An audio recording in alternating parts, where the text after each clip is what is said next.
그 후에 예수께서 그 어머니와 형제들과 제자들과 함께 가버나움으로 내려가셨으나 거기에 여러 날 계시지는 아니하시니라. 유대인의 유월절이 가까운지라 예수님께서 예루살렘으로 올라가셨더니 성전 안에서 소와 양과 비둘기 파는 사람들과 돈 바꾸는 사람들이 앉아 있는 것을 보시고 노끈으로 채찍을 만드사 양이나 소를 다 성전에서 내쫓으시고 돈 바꾸는 사람들의 돈을 쏟으시고 상을 엎으시고 비둘기 파는 사람들에게 이르시되 이것을 여기서 가져가라. 내 아버지의 집으로 장사하는 집을 만들지 말라 하시니 제자들이 성경 말씀에 주의 전을 사모하는 열심히 나를 삼키리라 한 것을 기억하더라. 이에 유대인들이 대답하여 예수께 말하기를 내가 이런 일을 행하니 무슨 표적을 우리에게 보이겠느냐. 예수께서 대답하여 이르시되 너희가 이 성전을 헐라 내가 사흘 동안에 일으키리라. 유대인들이 이르되 성전은 46년 동안에 지었거늘 내가 3일 동안에 일으키겠느냐 하더라. 그러나 예수는 성전된 자기 육체를 가리켜 말씀하신 것이라. 죽은 자 가운데서 살아나신 후에야 제자들이 이 말씀하신 것을 기억하고 성경과 예수께서 하신 말씀을 믿었더라. 유월절에 예수께서 예루살렘에 계시니 많은 사람이 그의 행하시는 표적을 보고 그의 이름을 믿었으나 예수는 그의 몸을 그들에게 의탁하지 아니하셨으니 이는 친히 모든 사람을 아시며 또 사람에 대하여 누구의 증언도 받으실 필요가 없었으니 이는 그가 친히 사람의 속에 있는 것을 아셨음이니라. 아멘. 오늘 사흘 동안의 기적이라는 주제로 여러분과 말씀을 나누겠습니다. 묵상집에 있는 제목과 제가 또 말씀을 이제 설교로 전하고 제가 묵상하고 그때마다 이제 제목이 다른 것은 당연합니다. 그때마다 새로 말씀을 묵상하기 때문이죠. 그래서 묵상하실 때에 그 제목을 어떤 걸로 해도 그것은 괜찮습니다. 먼저 지도를 한번 보겠습니다. 왜가 포인트가 되는 걸 맞나요? 아니고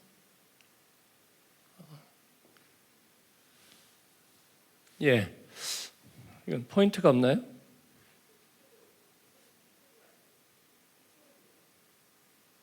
이걸 포인트?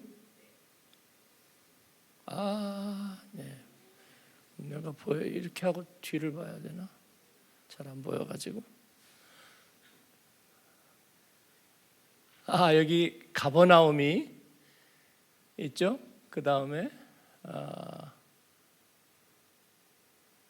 가나 혼인잔치 있었던 데가 있고요. 가버나움 회당.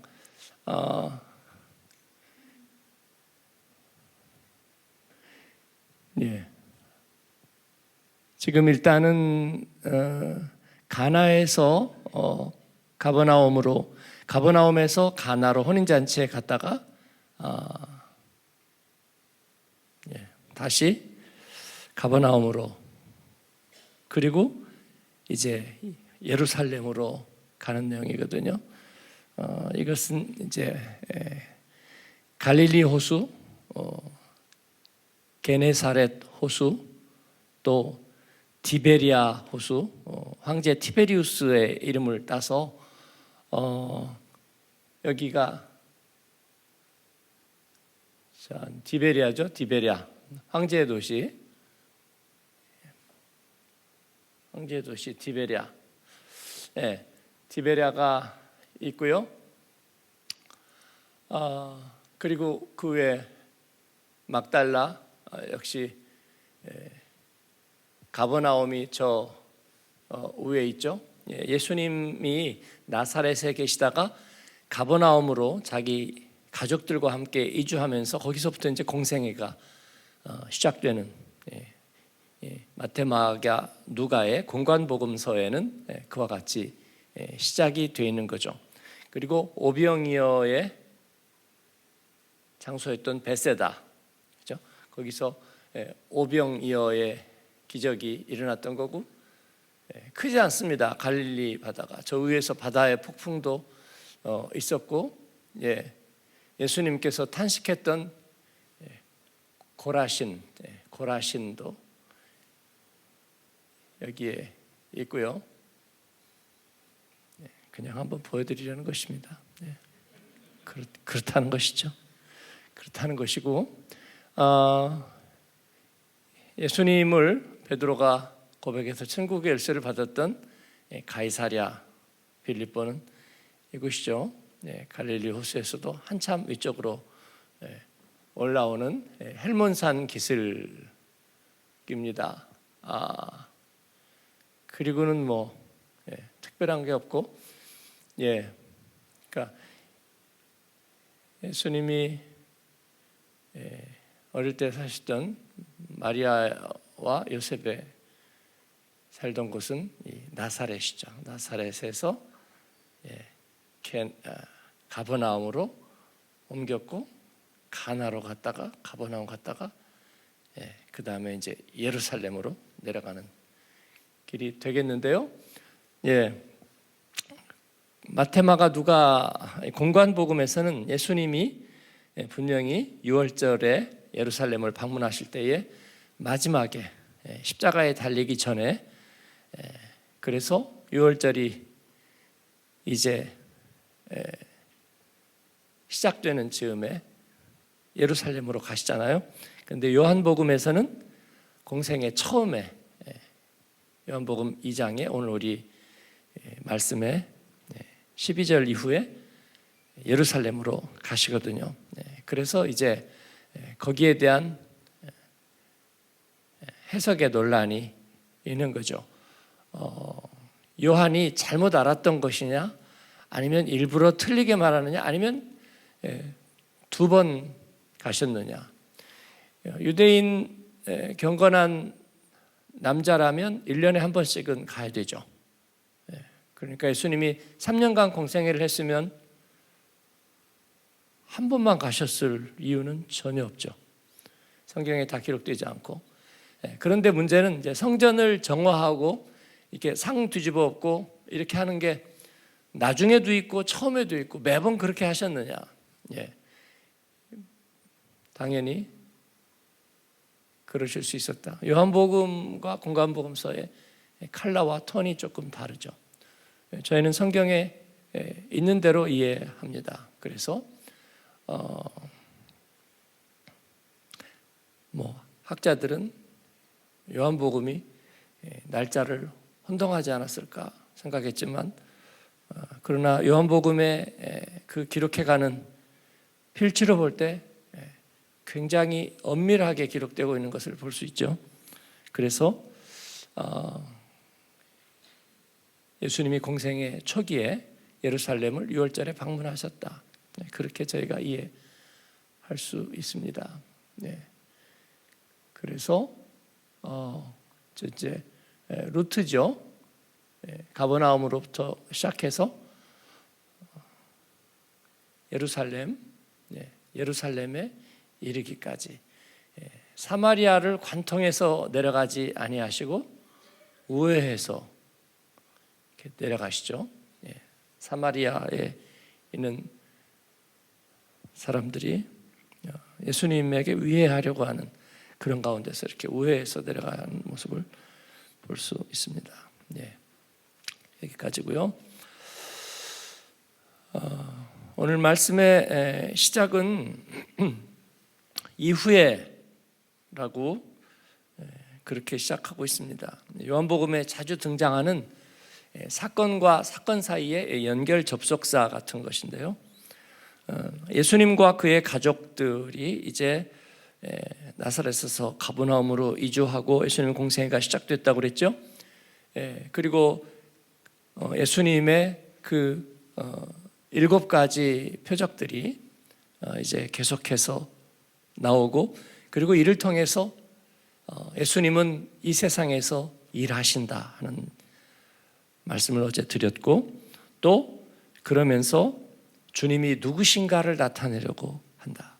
주님이 셀프 디스클로저, 자기가 누구인지를 스스로 이렇게 드러내시는 그의 언행, 하시는 말씀과 또 사역적인 행위를 통해서 예수님은 자기가 누구신지를 드러내십니다. 사실 그거보다 중요한 것은 없죠. 병자를 몇 고치는 것보다 예수님이 어떤 분이신지, 왜냐하면 그분이 컨트롤 C 가능하게 오셨다고 그랬잖아요. 그분을 빨리 복사해서 우리에게 붙여넣기를, 컨트롤 V를 뭐라고 하죠? 붙여넣기 맞나요? 붙여넣기를 해야 되는 거죠. 우리가 그를 옷 입어야 하죠. 그를 이식받아야 되죠. 그래야 우리가 살겠습니다. 그 일을 할 수 있도록 예수님께서는 이 모든 일들을 통해서 자신이 누구신지를 나타내신다. 요한복음은 왕의 스케줄을 따라가는 복음입니다. 아주 잔잔한 강물이 잔잔하지만 깊고 강한 흐름으로 거스를 수 없이 앞으로 달려나가듯이 예수님의 일정과 사역은 중단 없이 달리고 있습니다. 가나의 혼인잔치에 이어서 예수님은 오래 머물지 못했다고 그럽니다. 왜냐하면 예루살렘 유월절을 향해서 가셔야 됐기 때문입니다. 번역된 성경이나 번역된 문장은 당연히 영어나 독일어나 지저스 쓰면 지저스 쓰고 예수 쓰면 예수 쓰죠. 거기에다가 미스터 아니면 서 아니면 헤어 지저스 그렇게 하진 않죠. 그러다 보니까 이제 우리말로 번역하면 그냥 예수 하는데 우리말에는 존칭이 있죠. 그래서 하나님 하듯이 예수님 합니다. 그래서 우리가 저희도 표현상 어쩔 수 없을 때는 예수로 그냥 표현할 때가 있습니다. 그러면 항상 제 아내가 왜 님자 안 붙이냐 그러는데 어쩔 수 없이 그럴 때가 있지만 보통 때는 님자를 붙여서 저희가 존중을 나타냅니다. 우리 언어의 예절이죠. 그래서 예수가 그렇게 말하지 않습니다. 신학교 교수나 이런 분들 중에는 그렇게 얘기하는 경우도 있지만 저희는 그렇게 얘기하지 않습니다. 예수님이 예루살렘 유월절을 방문한 것 말씀드린 것처럼 공관복음서에서 십자가 달리시기 직전 주간으로 그렇게 기록하고 있지만 요한복음은 이제 예수님의 생애에 대한 더 기록과 연구가 잘 정리된 때입니다. 예수님 공생의 초기에 방문한 것으로 되어 있고 이때 성전을 정결하게 하시는 이야기가 기록되고 있습니다. 성전을 정결하게 하는 내용은 그 배경이 이렇습니다. 유월절을 이스라엘 사람이라면 방문해야 됩니다. 구약성경에서도 또 이방인들도 예루살렘의 유월절을 방문하도록 권유하고 있고요. 또 그러지 못한 그런 이방 민족들에 대해서 하나님의 책망하는 메시지가 선지자들에게 기록되는 것을 볼 수 있어요. 그래서 그 멀리서 방문하는 순례자들 또 방문자들이 희생 제물을 하나님 앞에 드립니다. 희생 제물을 드리는데 소나 양 그리고 비둘기를 드렸습니다. 근데 멀리서 올 때 소나 양과 비둘기를 가지고 와야 되잖아요. 그러니까 그게 보통 불편한 일이 아닙니다. 그래서 현장에서 구매할 수 있도록 서비스 시스템이 발전이 되었다.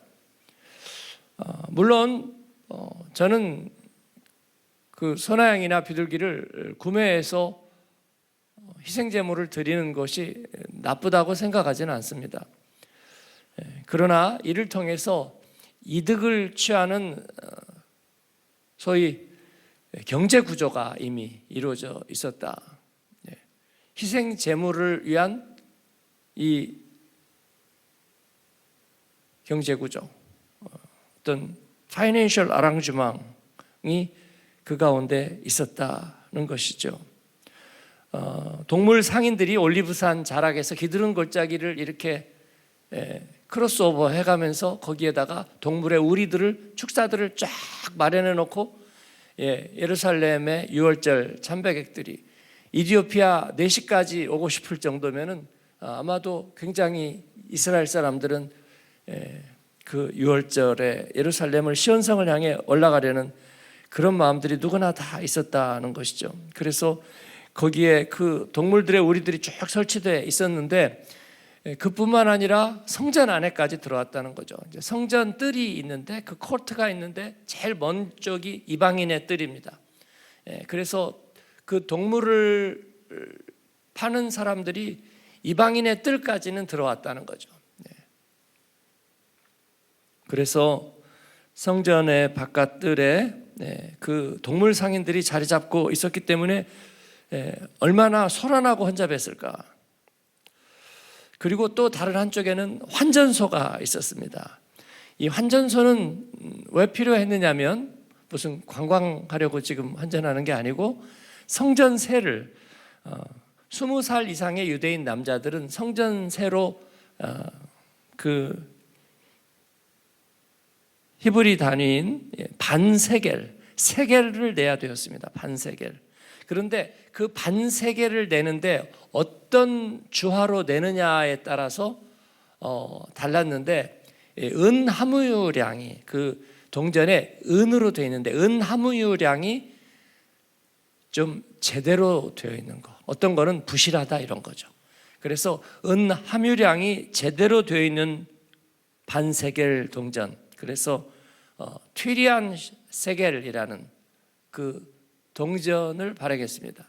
그래서 튀리안 템플 세겔, 그걸로 내야 되었다는 거죠. 여기야말로 이해관계가 강력하게 있는 거죠. 그래서 환전상들이 있었습니다. 환전상들이 누가 운영했겠느냐? 산헤드린과 아마 성전 제사장 그룹들이 이런 시스템을 만들고 그걸 운영을 했다.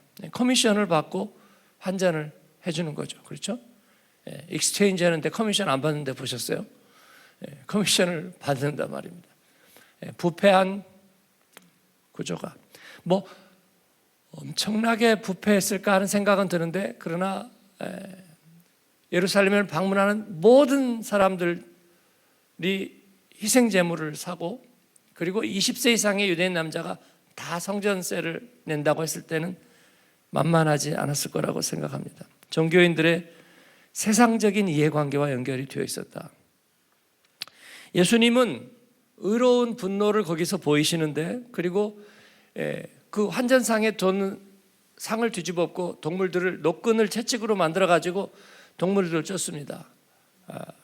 예수님이 거기서 뭐 난장을 피우고 폭력 행사를 했다, 그렇게 보기는 어려워요. 왜냐하면 동물들이 그냥 아니잖아요. 뭐 허이 그건 참새 쫓을 때 하는 거고, 소나 양을 쫓으려니까 노끈으로 채찍을 만들어서 이렇게 쫓았다, 그런 것입니다. 그런데 예수님이 왜 거기에서 의로운 분노를 바라셨을까? 그들이 뭔가 돈을 남기고 이윤을 남기는 윤리적인 부패 때문이었을까? 그런 것 같지는 않습니다. 공간복음서에서는 약간 그런 뉘앙스도 풍기고 있지만 요한복음에서는 초점이 더 또렷하고 분명하게 표현하고 있습니다.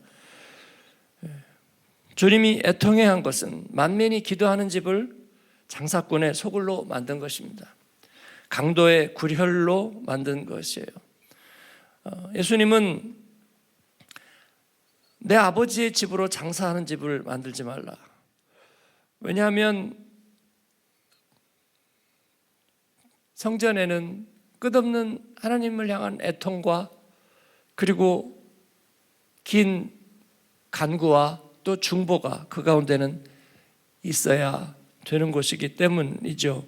그런데 성전이 그러한 일들로 소란했죠. 그러한 일들로 너무 소란했습니다. 중심이 바뀌어 있는 거죠. 이것은 활기 있는 것하고는 다른 거죠. 관심이 다른 데 있는 거죠. 우리가 교회에서도 예배를 드리는데 성도들끼리 사이가 좋다 보면 사람을 보고 만나는 것이 훨씬 더 즐겁습니다. 물론 이제 성도들 간에 서로 사이가 그렇게까지 활기가 있지 않다면 아마도 좀 초점이 달라질 것 같긴 해요. 그런데 교회가 사랑이 너무 많으면 그래서 교회 안에 들어와도 예배 자리로 빨리 오려고 하지 않는 거죠. 왜냐하면 로비에서 저기저기에서 우리 교회도 그런 현상을 약간 보입니다. 카페테리아에서 로비에서 여기에서 너무 이렇게 반가워하고 서로 인사를 주고받고 또 지난주에 있었던 일들 무슨 좋은 일이 어려운 일이 있었다면서 그러면서 서로에게 위로하고 축복하고 의지하고 그러다 보면 예배 자리로 가기가 그렇게 쉽지 않다는 거죠.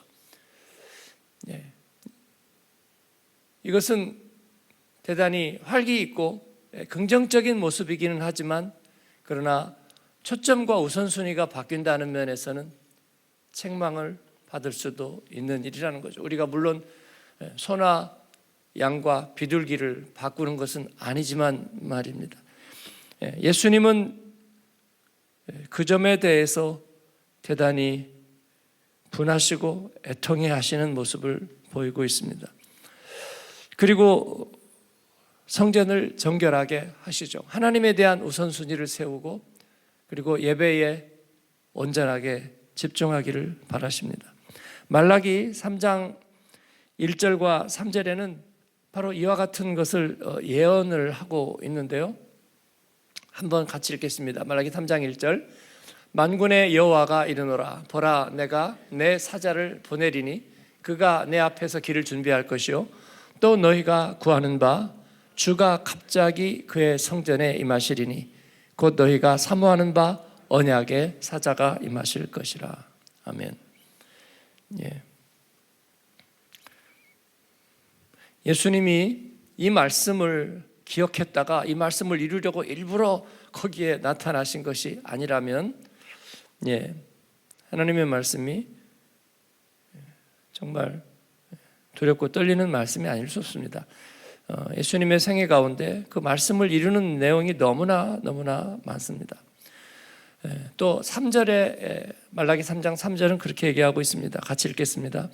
그가 은을 연단하여 깨끗하게 하는 자같이 앉아서 레위 자손을 깨끗하게 하되 그 문같이 그들을 연단하리니 그들이 공의로운 제물을 나 여호와께 바칠 것이라. 아멘. 그가 언약의 사자가 또 하나님의 사자가 또 너희가 구하는 바 주님이 그의 성전에 임하는데 그가 은을 연단해서 깨끗하게 하는 자같이 레위 자손을 깨끗하게 하리라 하는 것이죠. 하나님 예배자들을 깨끗하게 하리라. 사람으로 인해서 즐거워하는 마음도 주님 앞에 예배자로서는 우선순위는 아닙니다. 그리고 세상에 속한 마음도 또 우리 안에 있는 여러 가지 삶의 일들과 문제로 인해서 우울하고 또 어두운 마음도 주님께서 기뻐하시는 모습은 아닙니다. 그래서 하나님 앞에 올 때는 모든 것을 다 떼어놓는 거예요. 다 떼어놓고 하나님 앞에 순전한 마음으로 주님은 오셔서 우리에게 그와 같은 예배자의 심정을 이루신다 말씀하십니다. 그리고 성전을 새롭게 하시는데 스가랴 14장 21절에 그렇게 예언하고 있습니다. 같이 읽겠습니다. 예루살렘과 유다의 모든 솥이 만군의 여호와의 성물이 될 것인즉 제사 드리는 자가 와서 이 솥을 가져다가 그것으로 고기를 삶으리라. 그날에는 만군의 여호와의 전에 가나안 사람이 다시 있지 아니하리라. 아멘. 가나안 사람 상인들을 의미하는 말입니다. 상인들. 그날에 우리 주님께서 성전을 온전하게 하실 때에 상인들이 성전에서 행세하지 않으리라 그렇게 말씀하고 있습니다. 제자들은 예수님께서 성전을 정결케 하시고 거기에서 그 의로운 분을 바라시는 모습을 보면서 그들이 기억한 것은 시편 69편 9절이었습니다. 같이 읽겠습니다. 주의 집을 위하는 열성이 나를 삼키고 주를 비방하는 비방이 내게 미쳤나이다. 아멘. 그 말씀을 기억했습니다. 하나님은 consuming fire, 삼키는 불, 소멸하시는 불이라고 말씀하셨습니다. 예수님 안에 바로 그 불이 있었습니다. 불과 같이 하나님을 향한 열정이 있었고, 그리고 그 안에서 자기를 태우는 불이 있었습니다. 예수님은 그 불로 자신을 태우십니다. 하나님의 집, 하나님의 나라에 대한 불과 같은 열정이 있었고, 그 불이 예수님을 삼키고 태우고 있었습니다. 그래서 그는 그 자리에 있는 것입니다. 주의 교회를 온전하게 금과 은같이, 순도 높은 금과 은같이 온전하게 하시고, 예배의 심령을 분명히 하시고, 가나안 사람을 내어 쫓고, 그리고 그 가운데 하나님의 말씀을 이루실 것입니다. 우리는 그 예수님이 온전한 성전이 되시고, 또 그 예수님이 우리 안에서 하나님을 향한 온전한 예배의 영이 되시는 것을 알아야 될 줄로 믿습니다. 그래서 우리는 예수님을 옷 입으면 우리가 주님의 성전이 되고 하나님 앞에 온전한 예배자가 되는 것이에요. 예수님의 이 데몬스트레이션은 폭력적이라기보다는 권위적이었습니다. 권세가 있었습니다. 성전 관리자들이 이 모습을 보았습니다. 성전 관리자들은 유대인의 지도부 산헤드린의 직접적인 통제 아래에 있었습니다. 그래서 그들은 예수님의 이러한 행동을 당연히 제지할 수 있었고, 저거 뭐야? 체포해. 아니면 네가 뭔데 이런 짓을 하는 거냐? 왜 여기서 난동을 부리는 거냐? 그럴 수 있었는데 그들이 그렇게 하지 않았습니다. 왜냐하면 많은 사람들이 예수님의 이러한 행위를 보면서 충격과 공감과 두려움을 불러 일으켰다는 거고, 심지어는 성전의 관리자들도 그 모습을 제지할 수 없는 어떤 두려움과 권세가 있었습니다. 그 두려움과 권세는 뭐냐면 그 예수님의 그런 행위가 선지자의 행위라는 것입니다. 선지자, 그것도 잔챙이 선지자들이 아니고 흉내내는 선지자들이 아니고 괜히 와서 뭔가 발할 심산으로 짐짓 화를 내보는 사람이 아니고 여기 뭐 이래?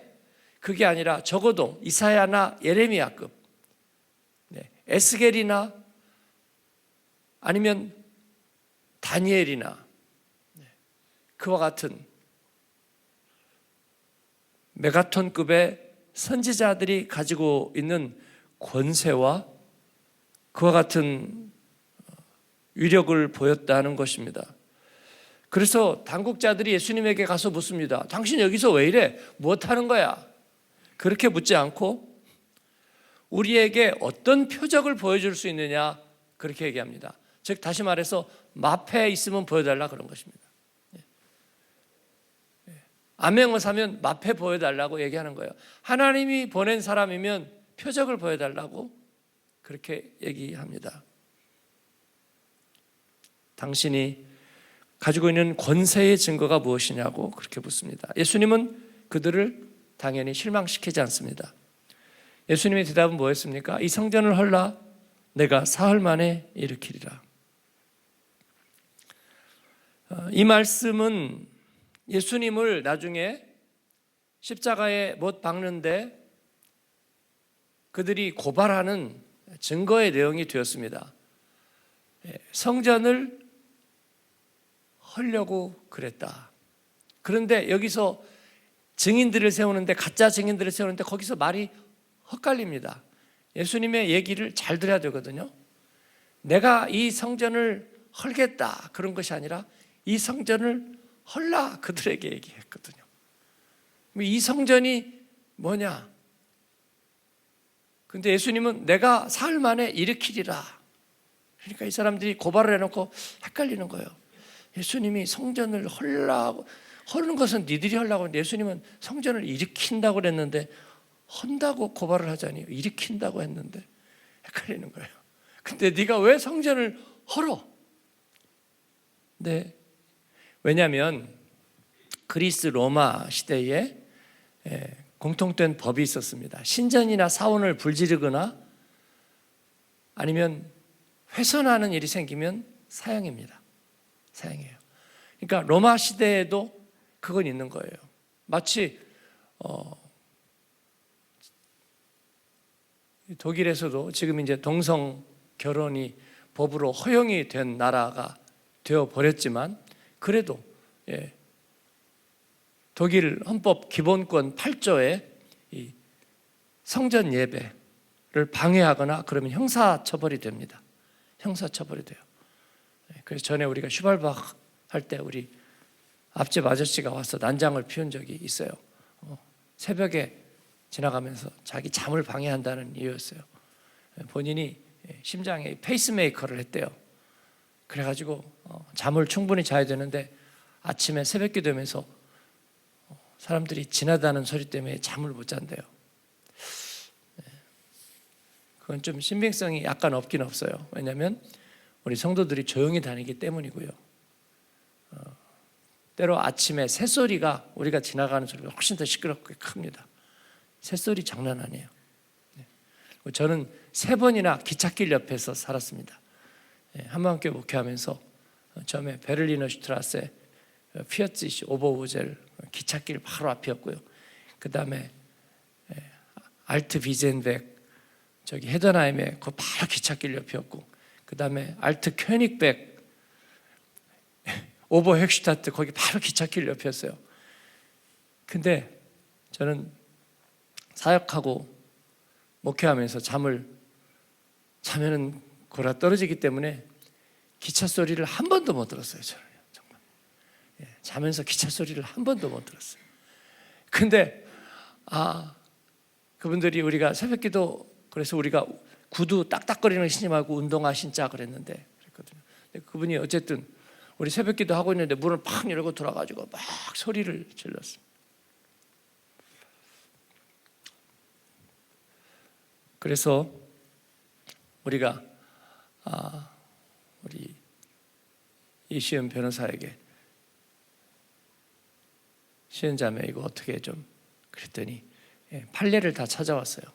집회를 예배를 방해하는 게 형사처벌 된다는 베를린에 판례가 있더라고요. 그래서 편지를 써가지고 한 번 더 그렇게 하면 당신 형사처벌 된다. 독일 국민의 가장 기본권을 해친 거다 그런 거죠. 그러니까 우리는 지금 이제 점잖은 거고요. 로마 시대는 사형이에요. 그냥 성전 허물면 사형입니다. 근데 예수님이 성전을 허물라고 했다는 거죠. 근데 예수님은 이 성전을 헐라 그랬지 내가 헌다 그러지 않았다는 거죠. 그래서 지금 거짓 증인들이 좀 헷갈렸습니다. 예수님은 변호사가 있었다면 예수님은 성전을 일으킨다고 그랬다. 허는 것은 니들 보고 헐라고 그랬다. 그러면 왜 성전을 헐라고 선동했느냐? 이제 그게 문제가 되는 거예요. 성전을 헐라고 선동했기 때문에 사형죄에 해당한다. 그런데 오늘 말씀에 뭐라고 그래요? 이 성전은 주님 자신을 가리키는 것이다. 니들이 성전이 뭔지를 모르는데 내가 성전이야. 그러니까 나를 헐어라고 얘기했는데 그게 어떻게 사형죄가 되겠느냐? 그렇습니다. 예수님이 성전을 헐라 하신 것은 바로 몸 되신 그리스도를 말씀하신 것입니다. 이 말씀을 몰랐던 분들 계시죠? 빨리 회개하고 그렇게 이해를 하시면 되겠습니다. 희생제도, 성전 절기에 따라 드리는 예배의 그 유대인들의 시스템은 분명히 형식적인 한계를 가지고 있었습니다.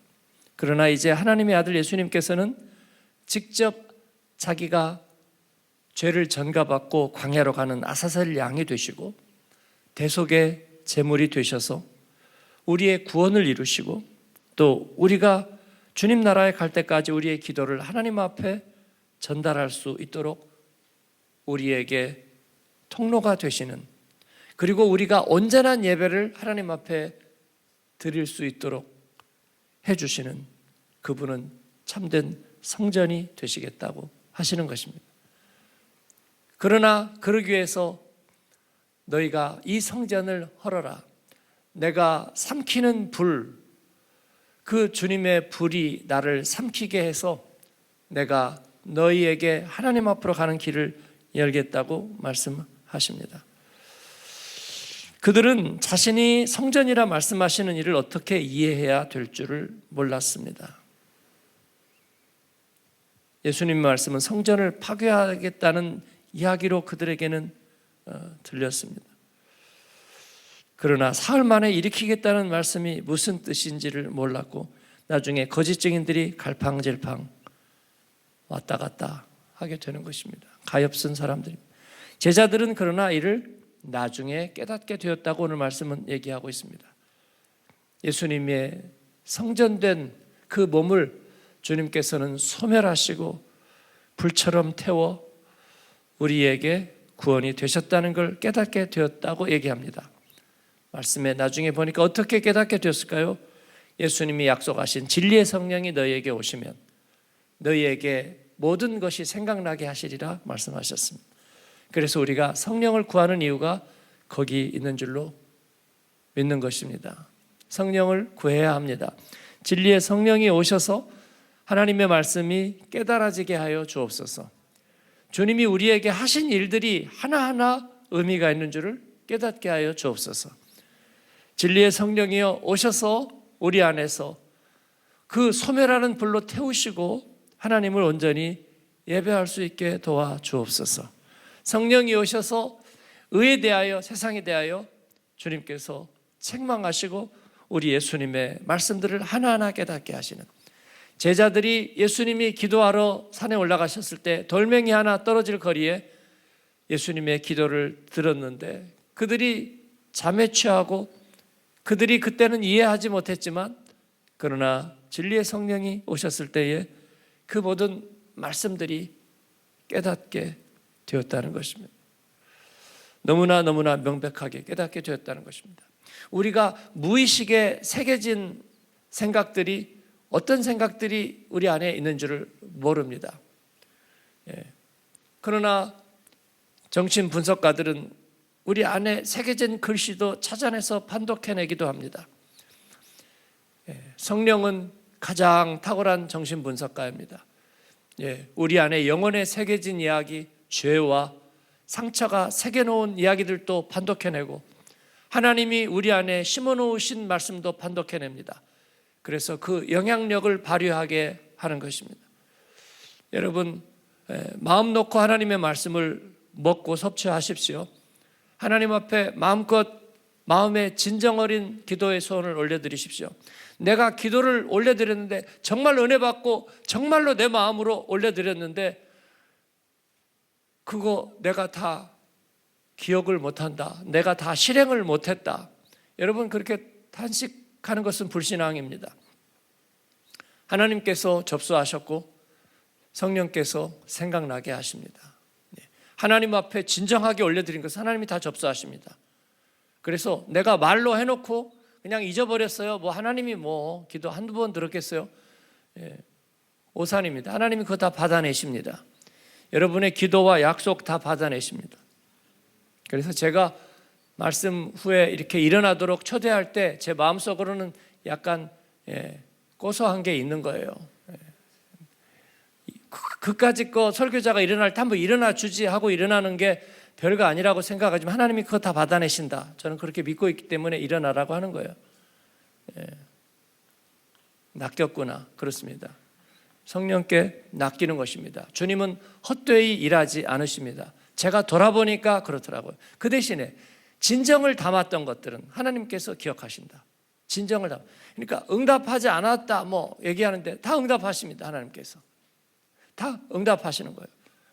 물론 바른 방향으로 해서 응답하시죠. 아니면 내가 하나님이죠. 내가 하나님 지시해서 이렇게 해요, 저렇게 해요. 이거 갖다가 저기다 막고 이거 갖다 저기다 막아요. 하나님 우리 하수인이 아니잖아요. 네. 그러나 하나님이 정말 그것을 접수하고 또 하나님이 그것을 이루시겠다고 하시면 주님께서는 이루신다는 거예요. 오늘 말씀 통해서 알게 됩니다. 예수님은 어제는 사흘째의 기적 가나 혼인잔치에서의 주님의 변화의 기적이고 오늘은 사흘 동안의 기적입니다. 사흘 만에 주님께서는 주의 성전을 일으키시고 그 주님의 일을 이루시겠다고 공생의 초기에 요한복음에서는 다짐하고 계십니다. 예. 여러분의 심령은 주님께서 이루십니다. 그리고 성령께서 이것을 깨닫게 하실 것입니다. 이를 믿는 자는 복이 있도다. 할렐루야. 우리는 주님을 믿습니다. 주님을 의뢰합니다. 아멘. 기도하겠습니다.